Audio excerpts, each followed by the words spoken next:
Good morning, class 6. Now this is the chapter number 6, Rural Administration of Civics. This is the last chapter of the Civics and first term 2.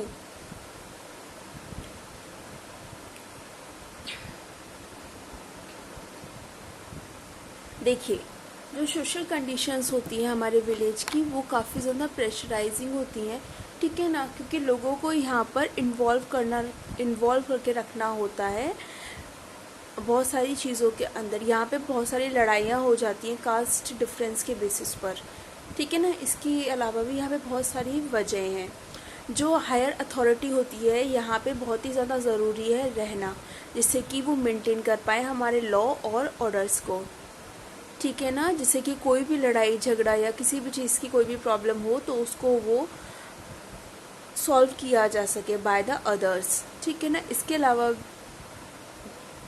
ये जो informations होती हैं वो पहुंच जाती हैं, ठीक है ना, एक जगह से दूसरी जगह तक, ठीक है। अब यहाँ पे हम स्टोरी की हेल्प से इस चैप्टर को हाफ कंप्लीट करेंगे, ठीक है ना। ईशान रहता है एक शहर में, ठीक है ना, और वो जानता है कि शहर में क्या क्या प्रॉब्लम्स हैं, ठीक है ना। शहर में रहते हैं लोग तो उनकी भी कुछ ना कुछ प्रॉब्लम्स होती ही हैं, ठीक है ना, जो वो डेली लाइफ में फेस करते हैं।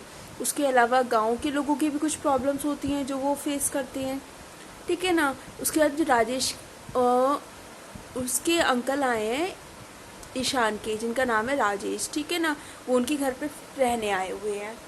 उसके बाद क्या है, उन्होंने रियलाइज़ किया कि विलेज में काफ़ी ज़्यादा प्रॉब्लम फेस करनी पड़ती है, ठीक है ना, एडमिनिस्ट्रेशन से रिलेटेड, प्रशासनिक से रिलेटेड। उसके अलावा ईशान के जो अंकल हैं जिनका नाम राजेश है वो बहुत अपसेट हैं। उन्होंने एक टेलीग्राम भेजा है और बताया कि उनका जो नेबरिंग मतलब उनका जो पड़ोस वाला जो ज़मीन था, ठीक है ना, उसका जो ऑनर था उसने वो बेच दिया। बेचने के बाद क्या हुआ कि उसको पैसे मिल गए। पैसे मिलने के बाद जिसने वो लैंड लिया उस लैंड को उसने ज़्यादा ले लिया, उसमें उनका भी लैंड था, ठीक है ना, और उनके लैंड पे वो अब ज़बरदस्ती कब्जा कर रहा है, ठीक है ना। तो जो राजेश का बेटा था उसने अपोज करने की कोशिश करी, तो उसके बाद पता चला उनको कि उसने मारपीट कर दी, ठीक है ना, मारपीट कर दी। अब जिसकी मारपीट कर दी बेचारा वो तो बहुत बुरी तरह से घायल हो गया, ठीक है।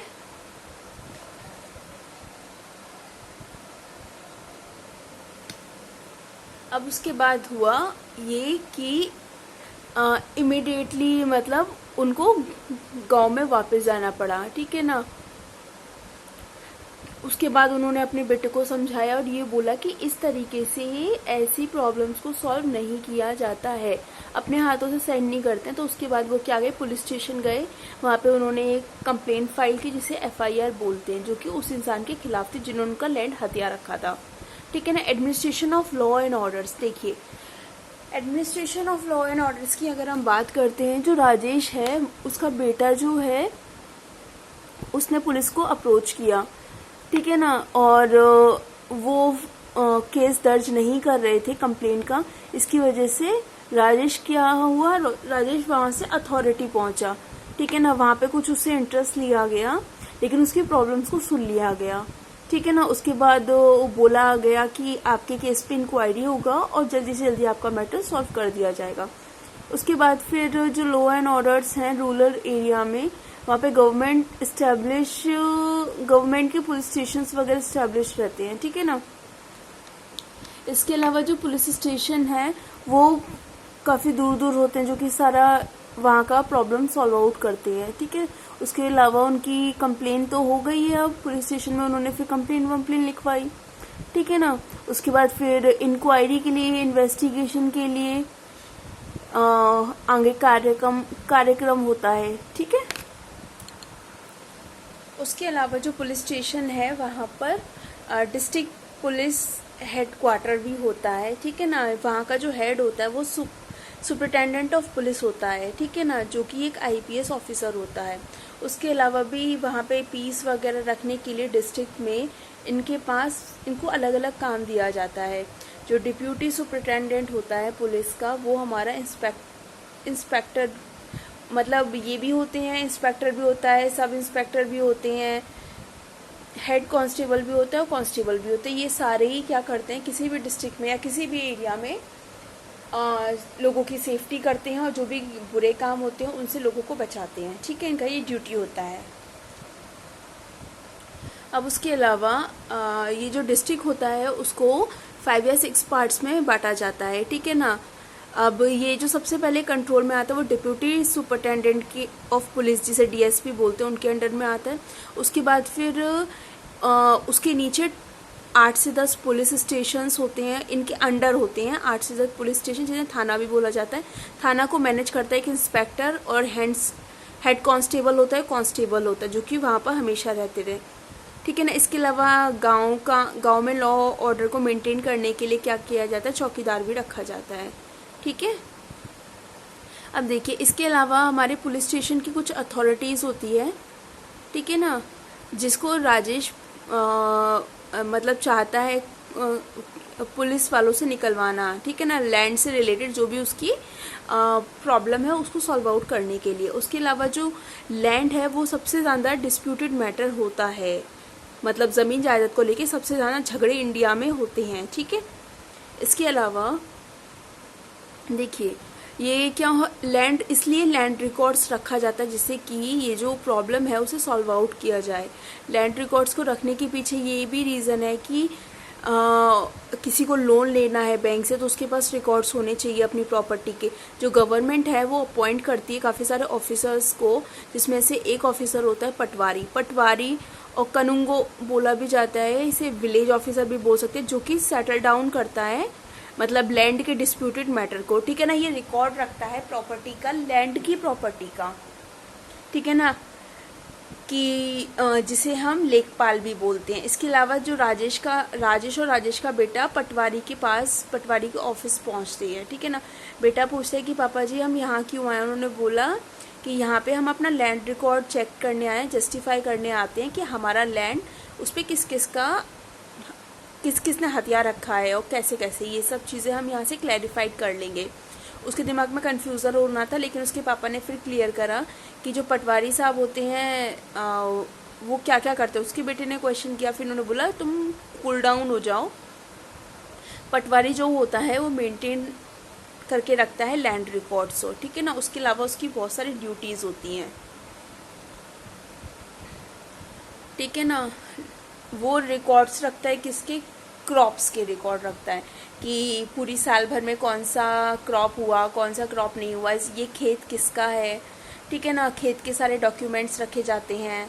ठीक है ना। डॉक्यूमेंट सारे अपडेट होने चाहिए, जैसे कोई मर जाता है तो उसके अलावा उसका फिर बेटे के पास वो ज़मीन पोस्टपोन्ड हो जाती है तो वो सारे रिकॉर्ड्स रखने पड़ते हैं। इसके अलावा लैंड की मेजरिंग कितनी है, कितना लैंड है, 5 बीघा 10 बीघा 2 बीघा वॉटेवर, तो वो सारा मेजर रखा जाता है रिकॉर्ड के तौर पर। ठीक है ना। जिससे कि लोग आके पंगा ना करें।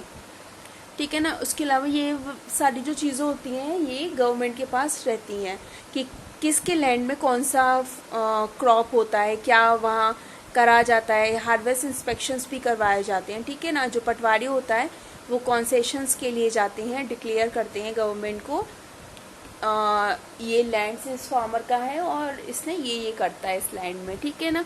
इसके अलावा भी जो पटवारी जो होता है एक तरह से लिंक होता है गवर्नमेंट का और फार्मर का। उसके अलावा भी इसकी बहुत सारी रिस्पॉन्सिबिलिटीज़ होती हैं। ठीक है ना। जैसे कोई भी अगर कैलेमिटीज़ आ गई तो उसमें इमीडिएट स्टेप्स लेना पड़ रहा है लैंड, किसी भी लैंड को लेकर, उसकी फसल को लेकर, तो ठीक है ना। और जैसे कोई भी लैंड है उसका लैंड ख़राब हो रहा है या कोई कीड़ा आ गया या कोई जानवर आ गया तो उन सारी चीज़ों से रिलेटेड भी प्रॉब्लम्स यहाँ पे सॉल्व होते हैं। पटवारी ये सब भी देखते हैं। इसके अलावा जो भी जानवर होते हैं मतलब उनको कोई दे देता है या ले लेता है तो उस पर भी रेवेन्यू कलेक्शन किया जाता है। ठीक है ना। उसके बाद यहाँ पे डायरी भी एक मेंटेन की जाती है जिसमें वर्कबुक होती है, जिसमें सारी एंटिटीज़ भरी जाती हैं कि किसने किस दिन क्या उगाया क्या नहीं उगाया या मंथली क्या क्या खेती हो रहा है उस लैंड में, ये सारा पटवारी का वर्क होता है। इसके अलावा भी सेफ कस्टडी भी दी जाती है जिसमें रिकॉर्ड्स होते हैं, मैप्स होते हैं। ठीक है ना। सारे इक्विपमेंट्स होते हैं उस एरिया के। इसको वही रखता है जो उस एरिया में जिसके अंदर मतलब जिस एम्प्लॉय के अंडर वो एरिया आता है। ठीक है ना। जैसे पटवारी है तो आगरा का पटवारी कोई और होगा, मथुरा का कोई और होगा, एटा का कोई और होगा। तो वो सारे अलग अलग काम अलग अलग जगह के अलग अलग होते हैं, ठीक है। रिकॉर्ड्स को मेंटेन किया जाता है। इसके अलावा देखो राजेश जो है वो लैंड रिकॉर्ड से काफ़ी ज़्यादा इन्फॉर्मेशन निकालते हैं, जैसे नेम ऑफ लैंड ऑनर, किसका वो लैंड है, ठीक है ना, ये एरिया कितना था, वहाँ पे क्या उगाया जाता था, ठीक है ना, किसने किसको दे दिया या किसने किससे जुतवा लिया, ठीक है ना, या फिर वहाँ पे पूरी साल में क्या कल्टीवेट होता है, किस किस टाइप्स के क्रॉप्स वहाँ पे उगाए जाते हैं, ठीक है ना, और कब वहाँ पे क्या नहीं होता है, ये सारी चीज़ों को देखा जाता है। इसके अलावा जो फार्मर होता है वो क्या करता है, उसको एक कॉपी चाहिए लैंड रिकॉर्ड की, ठीक है ना, जिससे वो ये बता पाए कि ये लैंड मेरा है, ठीक है ना। तो उसके लिए कुछ पैसे देने पड़ते हैं, लेकिन वो डॉक्यूमेंट आपको मिल जाता है। कभी कभार वो जल्दी भी मिल जाता है और कभी कभार उसके लिए टाइम भी लग जाता है, ठीक है ना। तो इसके अलावा ये जो काफ़ी टाइम लग जाता है, ठीक है। इसके अलावा आप देख सकते हैं, मतलब अगर वो अपना लैंड किसी को बेचना चाहता है, इसके अलावा या फिर लैंड के हिस्से होने वाले हैं उनके बच्चों के बीच, ऐसे पेरेंट्स के बाद उनके बच्चों पैदा, तो बच्चों में डिवीज़न हो रहा है, उन किसी ने लोन लिया है या किसी ने उसको बेच दिया, ये सारी चीज़ें रिकॉर्ड रखी जाती हैं। इसके अलावा जो बिगनर्स होते हैं, ठीक है ना, जो जैसे किसी गांव का सेटलमेंट हुआ है तो वहाँ पे जो भी लैंड है उसे जो भी मेज़र किया जा रहा है, ठीक है ना, वहाँ पे कितने नंबर ऑफ लैंड है, खसरा नंबर है, ठीक है ना, वो लैंड किसका था, एक खसरा चार्ट बनवाया जाता है। ये जो चार्ट है, ये जो चार्ट आप देख रहे हैं, ये इसी चीज़ का प्रूफ है, ठीक है ना। जो खंदौरी होती है उसको ये भी उसको बोला जाता है। ये प्रॉपर इसमें सारा डिटेल्स होता है कि किसका क्या कितना था, ठीक है ना। इसके अलावा जो रूरल एडमिनिस्ट्रेशन होता है वो 2 टाइप्स की जॉब्स होती हैं, ठीक है ना। यहाँ पे हम लॉ ऑर्डर्स को मेंटेन करके रखते हैं, ठीक है ना, गांव के अंदर। इसके अलावा मैनेजमेंट होता है जो भी लैंड का, ठीक है ना, उसको भी यहाँ पे रिकॉर्ड किया जाता है।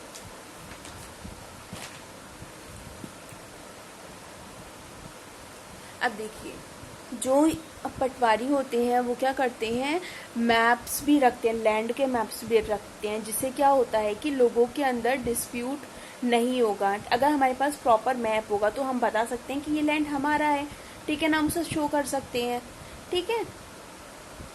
इसके अलावा भी जो भी प्रॉपर्टी है, जो भी उस प्रॉपर्टी का ऑनरशिप है, वो भी हम बता सकते हैं। इसको खसरा बोला जाता है, ठीक है ना। ये एक टाइप का रिकॉर्ड होता है जिसे रजिस्टर किया जाता है वहाँ पे हार्वेस्टिंग की इंस्पेक्शन के, जो कि परताल भी बोला जाता है, ठीक है। इसके अलावा जो पटवारी होता है वो कंडक्ट करता है परताल, ठीक है ना, जो कि मंथ ऑफ अक्टूबर, फरवरी और अप्रैल में होता है, जो कि एक रिकॉर्ड रखता है कि इस खेत में किस टाइम पर क्या क्रॉप्स उगाए जाते हैं, इस खेत की मिट्टी कौन सी टाइप की है, यहाँ पे क्या सबसे ज़्यादा होता है, क्या नहीं होता है। यहाँ पे इंस्पेक्शन किया जाता है खरीफ क्रॉप का, ठीक है ना, जिसकी वजह से खरीफ पड़ताल बोला जाता है, ठीक है ना। रबी क्रॉप का करते हैं तो रबी पड़ताल बोलते हैं। इसके अलावा जो पटवारी होता है वो कभी कभार जब ये डिस्प्यूटेड मैटर सॉल्व नहीं करवा पाते, जब उसके पास रिकॉर्ड नहीं होता है, ठीक है ना, इसके लिए एक पाथ निकाला गया है कि डायग्राम्स बनाए जाएं, ठीक है ना। अगर कोई भी प्रॉब्लम आता है लैंड से रिलेटेड, अगर आपके पास खंदौली नहीं है उसकी, अगर आपके पास प्रॉपर डॉक्यूमेंटेड रिकॉर्ड नहीं है, तो आपके पास मैप वाला भी होगा तो उससे भी काम चल जाएगा, ठीक है ना। जैसे ये आपको एक डायग्राम दिया गया है, ठीक है ना, ये एक पर्सन का मैप है और कहाँ पे कौन से पेड़ है, कहाँ पर कैसा लैंड है, कहाँ पर कौन सी रोड गई है, ये सब कुछ इस चीज़ के अंदर बहुत अच्छे से दिया हुआ है, ठीक है। डिस्ट्रिक्ट एडमिनिस्ट्रेशन की बात करते हैं। देखिए, डिस्ट्रिक्ट एडमिनिस्ट्रेशन में जो ऑफिसर इंचार्ज होता है किसी भी डिस्ट्रिक्ट का, वो कलेक्टर होता है या डिप्यूटी कमिश्नर बोला जा सकता है, ठीक है ना। इसके अलावा जिसको यूजुअली मेंबर बोला जाता है आईएएस, ठीक है ना, वो एक एग्ज़ाम देकर आता है जिसको आईएएस बोलते हैं, ठीक है। इसके अलावा लोग यहाँ पे काफ़ी ज़्यादा एक्सपीरियंस होते हैं और इफेक्टिव ऑफिसर्स होते हैं जिनको अपॉइंट किया जाता है, ठीक है ना। इसके अलावा जो कलेक्टर्स होते हैं उनका अपना हेडक्वार्टर होता है जो कि डिस्ट्रिक्ट टाउन में होता है, ठीक है। इसके अलावा यहाँ पे जो इस टाउन्स में जो फर्स्ट हैंड अकाउंट्स होते हैं वो यहाँ पे होते हैं डिस्ट्रिक्ट के, ठीक है ना। इसके अलावा यहाँ पर ये लोग काफ़ी ज़्यादा हेल्प करते हैं, ठीक है ना। जैसे सब डिविजनल यहाँ पे, इसके अलावा मतलब ये जो आईएएस होता है ये अकेले तो काम नहीं कर पाए, इसको अपना काम करने के लिए और भी ज़्यादा लोगों की ज़रूरत पड़ती है। एक मतलब टीम वर्क होता है, ठीक है, ऊपर से नीचे तक का, ठीक है। तो उसको जो टीम वर्क है उस टीम में कौन कौन से लोग आते हैं वो देख लीजिए। सब डिविजनल ऑफिसर्स आते हैं, तहसीलदार आता है, नायब तहसीलदार आता है, कानूनगोज आते हैं, पटवारीज आते हैं, ठीक है ना। इसके अलावा जो सुपरिटेंडेंट ऑफ पुलिस होता है, डिप्यूटी सुपरिटेंडेंट हुआ होता है, इंस्पेक्टर ऑफ पुलिस होता है, डिस्ट्रिक्ट एंड द सेशन जजेस होते हैं, मुंसीफ्स होते हैं, चीफ मेडिकल ऑफिसर होता है, डिस्ट्रिक्ट एजुकेशन ऑफिसर होता है, ब्लॉक डेवलपमेंट ऑफिसर होता है, सर्वल अदर ऑफिसर, ये सब मिलकर एक डिस्ट्रिक्ट को चला पाते हैं, ठीक है ना। तब जाके हमारा पूरा एक प्रॉपर सिस्टम बनता है, तब जाके हम इन चीज़ों को रिजॉल्व कर पाते हैं। इसके अलावा यहाँ पे और भी ज़्यादा फंक्शंस होते हैं डिस्ट्रिक्ट एडमिनिस्ट्रेशन की, जो कि मेंटेन करते हैं लैंड रिकॉर्ड्स को, और जो भी टैक्सेस वगैरह वो भी लैंड से लेने के लिए, ठीक है ना। जो लैंड रेवेन्यू होता है वो हमारा काफ़ी ज़्यादा इंपॉर्टेंट सोर्स ऑफ इनकम है उस स्टेट का। इसके अलावा जो डिस्ट्रिक्ट कलेक्टर है वो हमेशा हेड होता है उस लैंड का, मतलब उस जगह का, ठीक है ना। जहाँ पे रेवेन्यू एडमिनिस्ट्रेशन होगा वहाँ का भी वो हेड माना जाता है। इसके अलावा वो इन लोगों के साथ काम करते हैं, तहसीलदार, नायब तहसीलदार, कानूनगोज और ये पटवारीज, ये सब का चेकिंग वर्क ये लोग करते हैं। इसके अलावा जो डिस्ट्रिक्ट होता है उसको डिवाइड किया जाता है तहसील में। जो तहसील होता है उसको फर्दर डिवाइड करते हैं परगना में या विलेजेस में, ठीक है।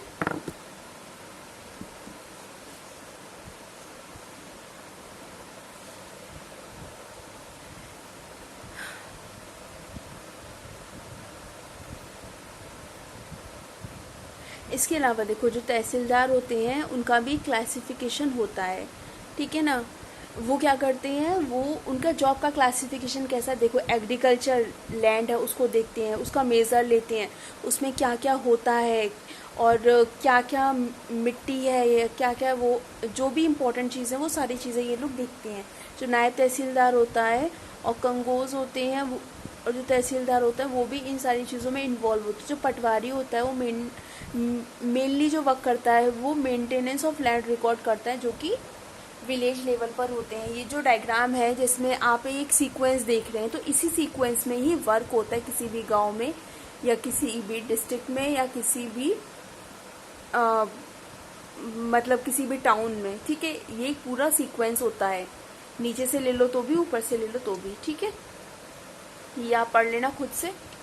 इसके अलावा देखो कुछ रिलीफ वर्क भी होते हैं, जैसे कुछ हमारी आपदाएं आ जाती हैं, जैसे बाढ़ आ गई, तूफान आ गया, आंधी आ गई, या फिर धरती हिल गई, या कुछ महामारी आ गई, ठीक है ना। तो उन सब का ध्यान कौन रखता है, कलेक्टर ही रखता है, ठीक है ना। वही सारी चीज़ों को मैनेज करता है। इसके अलावा उनको पैसे भी खर्च करने पड़ते हैं, जो कि कहाँ से आते हैं, डिस्ट्रिक्ट रिलीफ फंड से आते हैं, जो कि इमरजेंसी के टाइम पर मिलता है, ठीक है ना। इसके अलावा जो स्टेट गवर्नमेंट होती है वो फाइनेंशियल हेल्प देती है, ठीक है ना, जो लोग सफ़र कर रहे होते हैं उनको। लैंड रिफॉर्म्स की बात करते हैं, देखो जो हमारे लैंड रिफॉर्म्स होते हैं, देखो इंडिया को इंडिपेंडेंस होने से पहले का अगर हाल देखा जाए तो बहुत बुरा था, ठीक है। यहाँ पे जमींदार थे, और जो जमींदार थे वो इतने कट्टर थे, इतने गंदे थे कि वो सारे किसान लोगों को चूस डालते थे, ठीक है ना। मतलब उनका बहुत ज़्यादा शोषण किया करते थे। शोषण कैसे करते, जो पुअर फार्मर्स होते थे उनको टैक्स दे देते थे, मतलब पैसे दे दिए, फिर उनसे पूरी लाइफ काम करवाते रहते थे, उनका बहुत शोषण किया। वो भी काम कर रहे हैं, उनके बच्चे भी काम कर रहे हैं, ऐसा रहता था, ठीक है ना। और पैसे चुका भी दे, लेकिन नहीं, उनसे काम करवाए जा रहे हैं। लेकिन इंडिपेंडेंट के बाद जो हमारा कॉन्स्टिट्यूशन बन गया उसके बाद ये सारी चीज़ें थोड़ी रिड्यूस हुई, ठीक है ना। अब जमींदार सिस्टम जो है वो बिल्कुल हटा दिया गया है, ठीक है ना। अब यहाँ पे जिसका लैंड है वो अपने लैंड में वर्क कर सकता है बिना किसी प्रॉब्लम के, ठीक है ना। अगर कोई मजदूरी कर रहा है तो उसे मजदूरी के पैसे मिल जाने चाहिए, डेट्स इट, ठीक है। अब रिफॉर्म्स इन द इनहेबिटेशन लॉ, ये बहुत इंपॉर्टेंट लॉ है। जैसे हिंदू सक्सेशन एक्ट के तहत बताया जाता है कि किसी भी पिता के मरने के बाद उसकी सारी संपत्ति उसके बेटे के पास अपने आप ट्रांसफ़र हो जाती है, ठीक है ना। लेकिन आप लोगों ने देखा होगा कि इनमें लड़कियों को कोई भी हिस्सा नहीं दिया जाता है। लड़की विधवा हो गई है या फिर लड़की को घर से निकाल दिया गया है तो उसका लाइफ बहुत बुरा हो जाता है, कोई उसकी हेल्प नहीं करता। इसलिए गवर्नमेंट ने ये लॉ सेटअप किया है जिससे कि अगर एक घर में 5 या 6 बच्चे हैं तो उन पिता की प्रॉपर्टी में उन 5-6 बच्चों का पूरा हिस्सा होगा, उस लड़की का भी हिस्सा होगा और उस लड़के का भी हिस्सा होगा, जिससे कि जो लड़कियां हैं उनको भूला भटकना ना पड़े, उनको अपनी लाइफ के लिए लोगों के सामने भीख ना मांगनी पड़े। इसलिए ये लॉ गवर्नमेंट ने बनाया है, ठीक है ना। यहाँ पे बेटियों का भी जो भविष्य है वो सुरक्षित हो पाए, ठीक है। ये मजबूत लड़कियों को मजबूत बनाने के लिए ये एक्ट बनाया गया है। फाइनली आपका चैप्टर फिनिश हो चुका है, फाइनली आपका सिविक्स का सिलेबस फिनिश हो चुका है। अगर किसी को कोई भी प्रॉब्लम है तो वो मुझसे पूछ सकता है। So guys take care, bye.